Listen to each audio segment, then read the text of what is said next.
2 صباحا بتوقيت جرينتش، 5 الفجر بتوقيت مصر والسعودية والكويت والعراق، و6 صباحا بتوقيت الإمارات. فات 4 ساعات على أول جلسة تداول في الأسبوع ده، والأسعار فتحت عند 3432، وده كان سعر الإغلاق بتاع يوم الجمعة.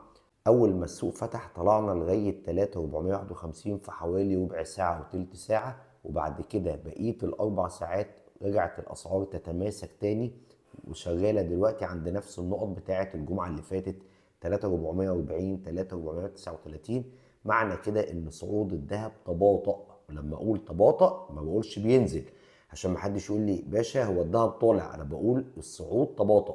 احنا كده شغالين عند نفس مستويات يوم الجمعه، لان كانت في ناس مراهنه ان لما ايران ردت يوم الجمعه بالليل بعد ما السوق قفل ان السوق هيفتح على صعود قوي، وان اليوم هيكمل على صعود قوي نتيجه الرد الايراني على اسرائيل. اللي حصل ان الاسعار دلوقتي متماسكه في نفس المنطقه بتاعت يوم الجمعه. اعلى سعر جبناه يوم الجمعه لو تتذكروا 3446. معنى كده ان احنا لسه في نفس المنطقه من 3431 ل 3451. معنى كده ان الذهب بيحضر نفسه لصعود قوي الفتره اللي جايه.